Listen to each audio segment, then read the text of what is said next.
Você já pensou em ficar um mês por ano sem consumir bebidas alcoólicas? Claro, essa pergunta é para quem tem o hábito de beber. Desde 2013, uma campanha de organizações sem fins lucrativos vem mudando a conversa sobre álcool e fazendo as pessoas perceberem que essa abstinência pode trazer ganhos físicos e emocionais. É o Janeiro Seco.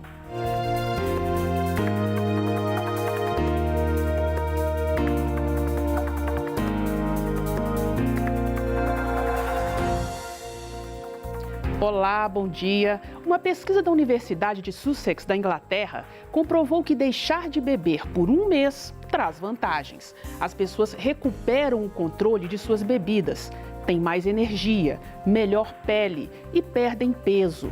Elas também relatam beber menos meses depois.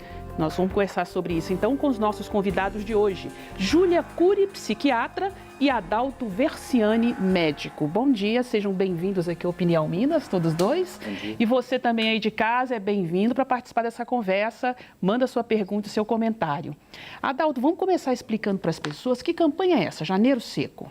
Então, é uma campanha que começou, como você disse, com relação a essa campanha dessa ONG de diminuir o uso do álcool. E o ano passado teve 3 pesquisas online por essa Universidade de Sussex, que eles avaliaram 31 dias um grupo sem beber, em comparando com os outros que não tinham mudança do hábito de vida. E eles viram que depois desses 31 dias sem beber, eles tinham mais controle em reduzir a quantidade de álcool nos meses subsequentes, perdiam peso, dormiam melhor, tinham melhor disposição, economizavam dinheiro. Isso. E isso se perpetuava um pouco ao longo dos anos. Tanto que agora existe a campanha do agosto ficar um dia por semana sem beber. Exatamente para aquelas pessoas que bebem muito. Isso ajudou muito no autocontrole delas. Então, para a gente detalhar um pouco mais isso, vamos mostrar alguns resultados relatados por quem participou dessa campanha. Vamos ver, vamos colocar aí na tela. 88% afirmaram ter economizado dinheiro, que é o que você falou, né, Adalto? 82% passaram a pensar mais profundamente sobre sua relação com a bebida. 80% se sentem mais no controle de seu consumo, 76% aprenderam mais sobre quando e por que bebem, 71% perceberam que não precisam de uma bebida para se divertirem, 70% sentiram melhorias gerais na saúde, 71% dormiram melhor, 67% tinham mais energia, 58% notaram a perda de peso, 57% tiveram melhor concentração e 54% sentiram a pele melhor. São muitos bons resultados, né, Júlia? Com certeza. Um mês sem beber pode ser assim, um bom início para as pessoas realmente repensarem tudo isso que a gente apontou aqui agora? Claro, claro que sim, porque na verdade as pessoas desenvolvem o hábito de beber e elas não sabem quando que isso se torna uma dependência, um vício. E o vício se inicia quando se torna uma compulsão, quando a pessoa perde controle sobre o uso da bebida alcoólica. Então, quando ela começa a beber, por exemplo, ela não consegue interromper naquele momento que ela planejava interromper. Então, bebe além do limite que ela planejava, começa a ter sintomas de síndrome de abstinência quando reduz ou para de beber, se sente mal quando para com a bebida e tem a necessidade de beber cada vez mais para se sentir bem. E isso, na verdade, é uma ilusão. A pessoa se sente bem na hora que ela bebe, mas depois que passam os efeitos do álcool, ou após um certo nível de álcool no sangue, a pessoa se sente pior. Então, o humor pode até ficar melhor inicialmente, mas depois a tendência é ela se deprimir mais, ficar mais ansiosa, mais irritada. A mesma coisa com o sono, por exemplo. As pessoas acham que vão beber para ajudar a dormir. Inicialmente ajuda, a pessoa fica com mais sono, mas a qualidade do sono dela é pior. Então, ela acorda com um cansaço maior, com menos disposição física e mental, atrapalha a concentração, a memória. E poucos períodos de abstinência, por exemplo, um mês, até mesmo uma semana, a pessoa já consegue se sentir melhor quando ela vê os resultados na melhora do sono, na melhora no humor, na memória, né, no peso, porque as bebidas alcoólicas têm muita caloria. E, Adalto, falando também a respeito dos aspectos físicos, né? O álcool é uma coisa tóxica, né? Para o organismo, né? Então, um mês sem beber já é uma desintoxicação, uma boa desintoxicação? Sim, principalmente porque depois de dezembro, que é a época das festas, que o pessoal abusa muito, né? Pois é, a proposta de janeiro é exatamente por isso, né? Então, dezembro você bebe mais. Você dá uma desinchada, né? Dá uma aliviada, melhora a qualidade e sente uma renovação das energias para o ano que está vindo aí, né? Isso é bom para o organismo também, fisicamente para a pessoa, né? Bom, de acordo com números da Organização Mundial da Saúde, o uso de bebidas alcoólicas disparou em uma década no país. O consumo per capita anual passou de 6,2 litros para 9 litros de álcool puro, um aumento de 44%. A gente vai ver uma reportagem sobre isso, vamos ver. Segundo dados do Ministério da Saúde, em 2016, 19,1% dos brasileiros consumiram álcool de maneira abusiva. O índice foi maior entre os homens, 27,3%. Entre as mulheres, o consumo foi de 12,1%. O problema, muitas vezes, não recebe o devido tratamento. Geralmente, o paciente usa o álcool como uma fuga de alguns problemas sociais, familiares, de trabalho. Então, como que o álcool ele acaba sendo uma substância relaxante, então no início o paciente acaba tendo essa fuga para ser amenizado os problemas e isso vai criando uma tolerância. Então a dose vai ficando mais alta, aquela dose que relaxava já não relaxa mais.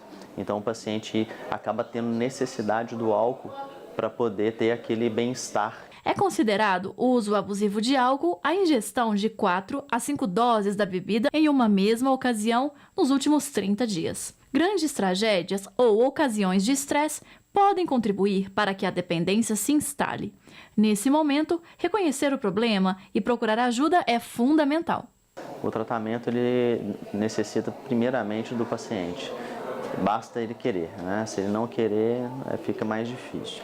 E o segundo pilar importante é a família. A família tem que ser um centro de apoio para esse paciente, porque uma revolta da família, uma rejeição, isso acaba piorando a dependência do paciente ao álcool. Então a família tem um apoio fundamental nesse quesito.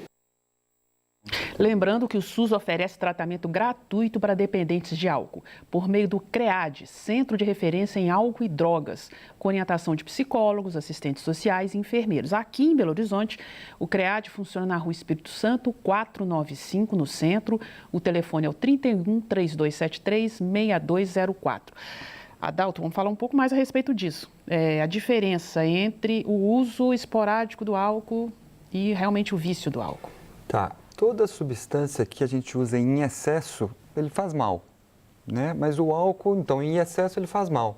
Uma dose pequena de duas doses ou duas latinhas de cerveja por dia para o homem ou uma para a mulher, os estudos mostram não fazer mal.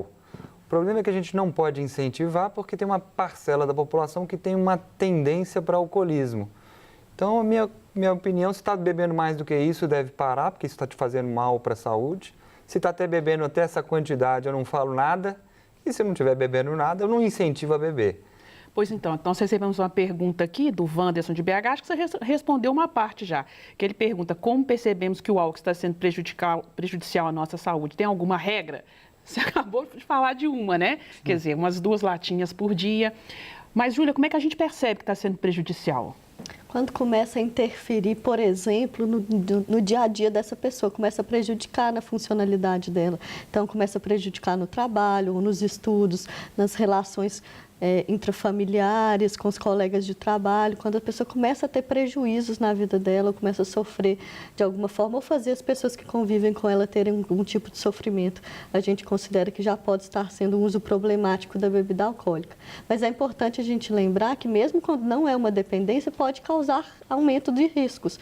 Por exemplo, quando a pessoa que não é dependente sai e bebe muito, ela se expõe mais a sexo que não usa proteção, a dirigir alcoolizado, aumenta a impulsividade, aumenta a agressividade. Então, várias consequências negativas podem ocorrer até mesmo nas pessoas que não são dependentes e que fazem um uso abusivo em determinadas ocasiões. Pois esse limite é muito tênue. Você falou, não, consumir 2 latinhas por dia, pode ser uma coisa ok e tal. Você já falou das questões que são até de convívio social. Algumas pessoas, por exemplo, não ficam sem uma cerveja na geladeira. Já é uma coisa assim, eu estou aqui, mas se não tiver cerveja lá em casa, eu já estou passando no supermercado e vou comprar a cerveja. Essa já é uma questão também, quer dizer, essa relação, é uma relação meio que, vamos colocar assim, eu não sei se eu estou usando a palavra correta, meio de dependência, eu tenho que ter isso. Acho que não só com a cerveja, com outras coisas também, né?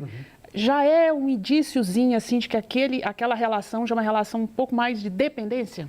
Com certeza, quando o álcool passa a ser essencial para a pessoa realizar alguma atividade ou para ela se sentir melhor, já é um indício de que ela pode estar se tornando dependente ou fazendo um uso compulsivo. E com relação à idade do consumo do álcool, a gente sabe hoje que jovens, de uma forma até muito precoce, já começam com relação ao álcool.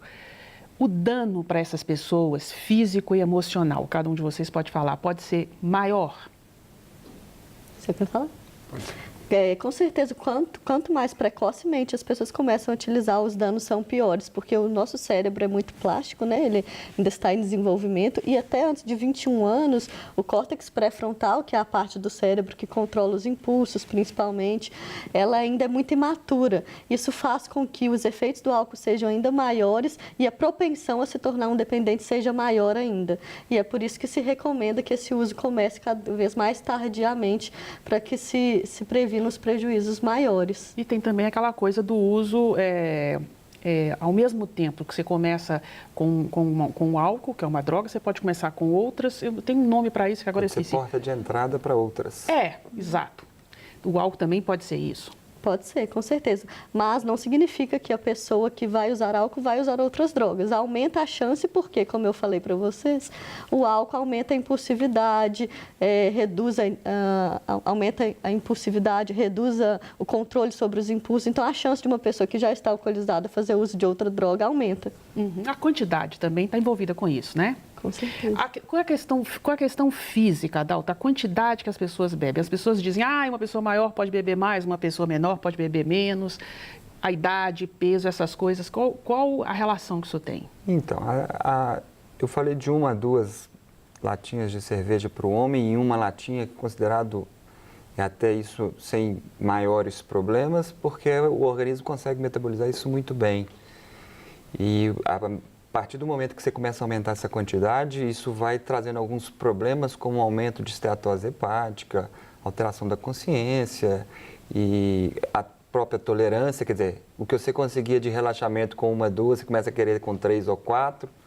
Não é acumulativo. Eu não bebi na segunda, quer dizer que na terça eu posso beber dobrado? Não é acumulativo. Algumas pessoas pensam exatamente isso. Tá? Se um médico virar e falar assim, vamos estabelecer uma dose aqui semanal, aí vou juntar tudo num dia só eu tomo. Isso faz tão mal quanto passar daquela quantidade diária. E os estudos mostram que até essa quantidade diária, não passando disso e não sendo cumulativo, ele traz alguns benefícios de aumentar o HDL, que é o colesterol bom. Por outro lado, quando eu passo dessa quantidade, eu aumento o triglicérides e o triglicérides faz o meu HDL, que é o colesterol bom, cair. Então, o benefício que eu tinha inicialmente, ele se desfaz. Então, o limite diário é importante. O limite diário Essa é importante. Coisa de não é um limite semanal. Não Quer é um dizer, limite tem uma semanal. sobrecarga no organismo se você toma muito de uma vez. Isso. Então, o ideal é tomar realmente fracionado. Quando você fala em pouco, é realmente... Quando for beber, não ultrapassar aquela quantidade. Mas não tem que ser todo dia tem que beber. Não tem que ter essa obrigatoriedade. Muito pelo contrário, a ideia é se beber não passar daquela quantidade. Ok, a gente vai fazer um pequeno intervalo então e o Opinião Minas volta daqui a pouco.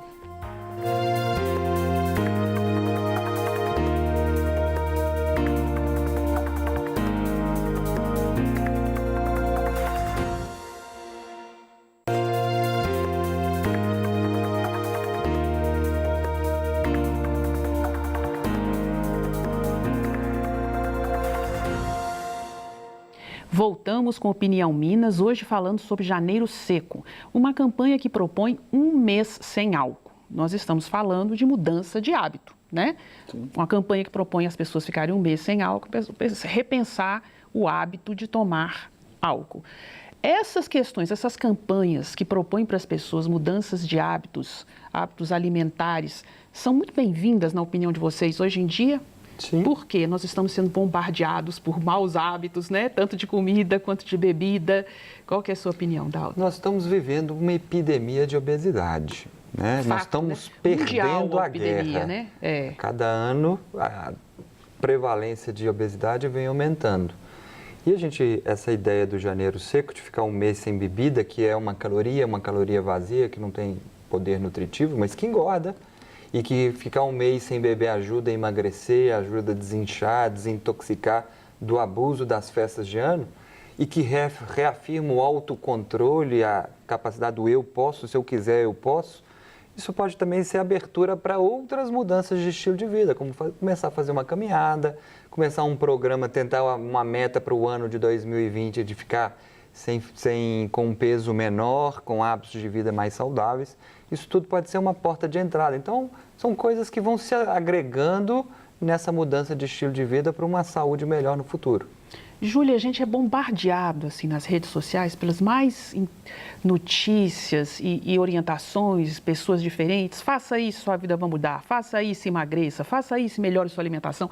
O tempo todo a gente é bombardeado por isso. A gente consome isso enquanto informação, digamos assim, o tempo todo. E a gente demora para mudar. É uma maior dificuldade, uma pequena mudança de hábito. Por quê? Com certeza, é muito difícil mudar um hábito, porque o caminho do cérebro da atitude antiga, ele é mais forte, é como se fosse uma estrada de mão dupla, toda sinalizada, muito fácil de passar por ela. E toda vez que a gente começa um novo comportamento, é como se fosse uma estradinha de terra que está sendo difícil de passar por ela.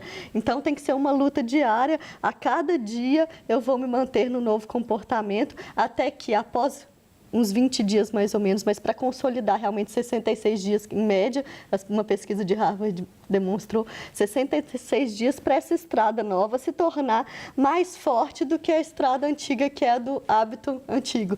Por isso que é tão difícil de mudar um hábito. No começo, as pessoas sentem uma motivação maior e costumam alterar o comportamento. E depois, com o passar dos dias, acontecem coisas na nossa vida que deixam a gente mais triste, mais irritado, qualquer problema que as pessoas têm, que todo mundo tem, a tendência é voltar para o caminho antigo, voltar a consumir bebida alcoólica, voltar a comer comidas de altas calorias.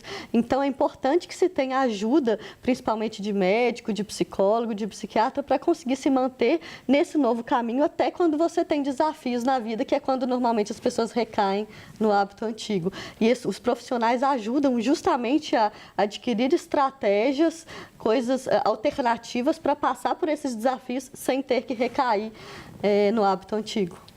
Então vamos responder algumas perguntas. O Henrique, do bairro Floresta, pergunta o seguinte, Adalto, e aquele cálice de vinho, todo mundo fala que é saudável, que pode ser diário, é mesmo? Então, mais uma vez, uma latinha de cerveja equivale, em termos de teor alcoólico, a uma taça de vinho. Uma latinha de cerveja? Uma latinha de cerveja é igual uma taça de vinho, que é igual uma dose de uísque, uma dose de destilado. Então, essa quantidade... Você fala em teor alcoólico. Teor alcoólico. Então, até essa quantidade de 1 a 2 para homem e de uma taça de vinho para mulher, ele é benéfico. Eu só não posso incentivar pela questão daquela parcela da população que tem a tendência para o alcoolismo. Lembrar que em algumas situações o álcool não é recomendado em nenhuma situação, como na gravidez, por exemplo. Ele pode ser prejudicial para o feto. Então, assim, aquela tacinha de vinho, até uma por dia, não acumulativa para o dia seguinte, ela ainda é aceitável como benéfico. Qual que é, já tem um estudo considerando isso, qual que é a parcela da população, percentualmente, quantos por cento da população está mais susceptível a desenvolver a dependência? Em torno de 3 a 5% tem essa tendência genética para desenvolver o alcoolismo. Então, a gente tem que ter um cuidado muito grande em não incentivar essa prática. Mais ou menos 3 a 5% da população. Sim. Pessoas, por exemplo, que têm familiares que têm dependência de álcool têm mais chance de serem dependentes também.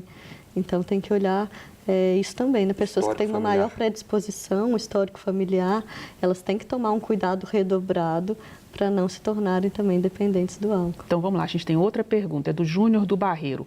O álcool em excesso deixa sequelas permanentes? Sim, dependendo da quantidade que for tomada, no uso agudo muito grande, alteração do comportamento. E tempo. Você fez duas coisas. Agudamente, porque você pode ir desde um quadro que começa com relaxamento, depois excitação, depois depressão, dependendo da quantidade, pode levar até crise convulsiva e perda da consciência. E nisso pode sofrer algum acidente, mudança de comportamento, agressividade e levar algumas sequelas imediatas. A longo prazo, isso pode levar ao alcoolismo, que leva a alterações hepáticas, da esteatose até a cirrose, pode levar a algumas alterações hormonais, como hipogonadismo, que é a baixa produção de hormônios sexuais, seja masculinos ou femininos. Até isso pode ser afetado? Pode. Os estudos mostram também que no cérebro, no sistema nervoso central, tem alterações que são permanentes, que são sequelas para o resto da vida de pessoas que têm dependência de álcool mesmo. Algumas regiões do cérebro que perdem os neurônios e sinapses, né, que são as comunicações entre os neurônios, e que dura aí para o resto da vida. Então, a pessoa costuma ter deficiência em memória, em concentração, raciocínio, em velocidade de processamento do cérebro. E isso, até quando a pessoa para de beber, isso pode permanecer. É claro que tende a melhorar, mas tem sequelas que permanecem para o resto da vida.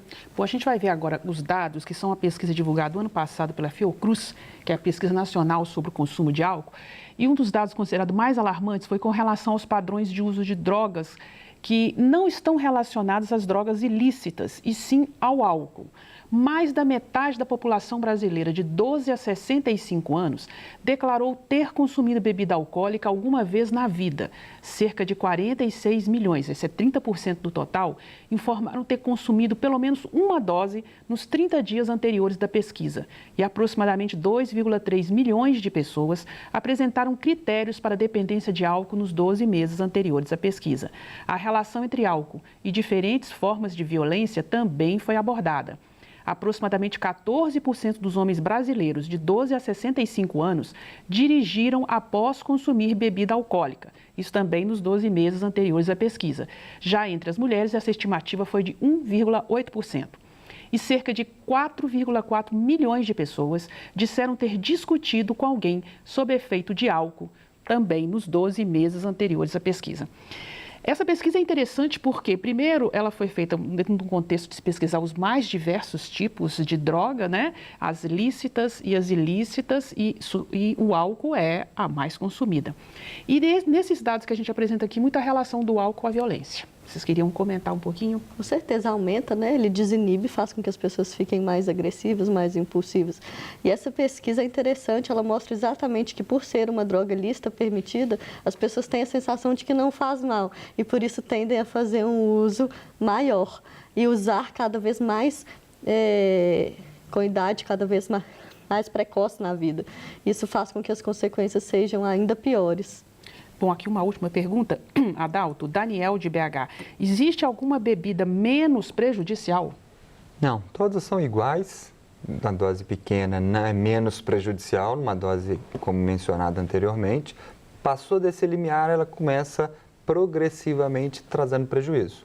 Quanto mais a quantidade por mais tempo, maior é o benefício, o malefício. Mas se eu ficar naquela quantidade até a permitida diária, aí ela já não faz malefício. Talvez... Lembrando também que o nível de álcool depende muito, por exemplo, do sexo. Homens, normalmente, quando bebem, têm menor nível de álcool do que mulheres com a mesma quantidade. Do índice de massa corporal, quem tem menos gordura, quem é mais magro, quem tem menos massa muscular e menos gordura, tende a ter um nível maior de álcool.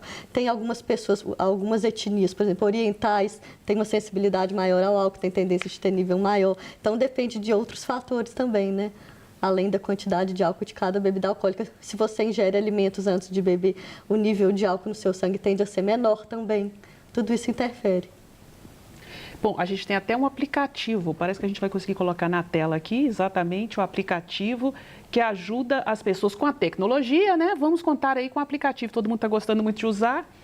Ele vai mostrando para as pessoas, ele é em inglês, né? Mas mostra para as pessoas, acho que o consumo, não é isso? Quais são os benefícios. À medida que você vai alcançando alguns objetivos, ele vai te mostrando que você conseguiu alcançar os objetivos. Está aí uma ferramenta que pode ser interessante para as pessoas.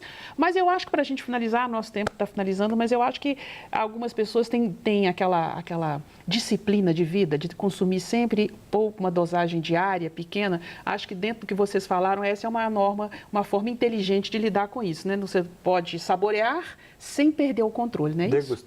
Degustar, né? Tem gente que faz isso com a cachaça, tem gente que faz isso com vinho, enfim, faz a vida inteira e não tem problemas, né? Isso é possível, com certeza. Isso é possível acontecer, exatamente. Eu agradeço os dois, então, a participação no programa. O Opinião Minas, então, fica por aqui. Um ótimo dia, até amanhã.